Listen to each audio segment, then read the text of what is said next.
नमस्कार, मी जयश्री दळवी, जय मा काली. माझा आजचा व्हिडिओ आहे कुलस्वामिनीविषयी.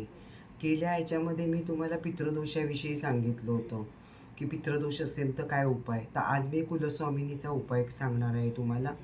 ॲक्च्युली सगळेजणं कुलस्वामी तर सगळ्यांना माहिती आहे, कुलदेवता सगळ्यांना माहिती आहे. तुम्ही जात पण असाल कुलदेवतेला, तिची ओटी भरत असाल, सगळं काही करत असाल असं. तर कोणी साडी देतं, कोणी चोळी देतं, कोणी काय आपलं साधं खडा नारळाने ओटी भरतात, त्याच्याबरोबर तुम्ही प्रसाद पण घेऊन जाता. पण आज मी तुम्हाला थोडं कुलदेवतेविषयी सांगणार आहे की कुलदेवतेची जर तुम्हाला अजून म्हणजे तुमच्यावरती कृपा हवी असेल तर तुम्ही ते नुसतं नेऊन ठेवलेलं ते देवतेपर्यंत पोचत नाही. म्हणजे प्रसाद म्हणा, साडी चोळी म्हणा, तर ते तसं पोचत नाही. तर जर तुम्हाला जास्त कुलस्वामिनीचं जर तुम्हाला तुमच्यावरती कृपा पाहिजे असेल तर तुम्ही एक काम करायचं की मी त्याला ज्योत बोलते किंवा हवन. हवन पण तुम्हाला माहिती आहे. हवन तर सगळे करतातच हवन. तर एक छोटासा हवन करायचा, जास्त मोठा नाही करायचा. तुमच्याकडे एक मातीचं भांडं असेल किंवा तुमच्याकडे हवन पात्र असेल किंवा छोटंसं तुमच्याकडे लोखंडाचं काही भांडं वगैरे असेल, तर त्याच्यामध्ये काय करायचं, त्याच्यामध्ये थोडंसं ते गोबर म्हणजे शेण म्हणतात ना आपलं, गाईच्या शेणापासून जे शेणी बनतात ते घेऊन यायचं किंवा पिंपळाचं किंवा असं झाडाचे दांड्या पण मिळतात सुकवलेल्या. होमसाठी त्या स्पेशल असतात.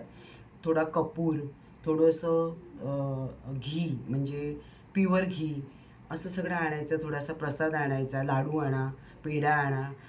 तर हे तुम्ही सगळं आणा आणि नंतर मग काय करायचं की तो हवन पेटवायचा. म्हणजे लाकडं टाकायची, त्याच्यावरती थोडंसं कपूर ठेवायचा. शेणी असतात ते तुम्ही स्टोव गॅसवरती पण तुम्ही पेटवू शकता. आणि ते झाल्यानंतर, ते पेटवल्यानंतर थोडी म्हणजे असं अग्नी उत्पन्न होतं. तर आपल्या गणपतीला पाया पडायचं, आपल्या कुलस्वामिनीला पाया पडायचं. आपण जे राहतो म्हणजे जे आपण ज्या एरियामध्ये राहतो त्याला स्थानदेवता म्हणतात, म्हणजे वास्तुदेवता त्याला म्हणतात. त्याला पडायचं. तुमची इष्टदेवता कोणी असेल, गणपती म्हणा, मा काली म्हणा, कोणीही, त्याला तुम्ही पाया पडायचं आणि त्यांना सांगायचं की मी आता म्हणजे मी हवन केलेला आहे छोटासा, तर तुम्ही इकडे या.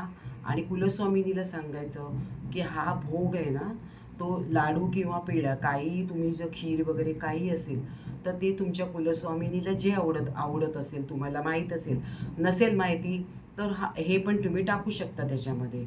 तर ते तुम्ही त्या होमामध्ये म्हणजे जे तुम्ही हे कराल, होम कराल छोटासा, त्याला मी ज्योत म्हणते त्याला. त्या ज्योतीमध्ये हा सांगायचा, हे कुलस्वामिनी, हा प्रसाद मी या ज्योतीमध्ये टाकलेला आहे, तर तुझी कृपा आमच्यावरती राहू दे आणि हा तू भोग स्वीकार कर, असं सांगायचं.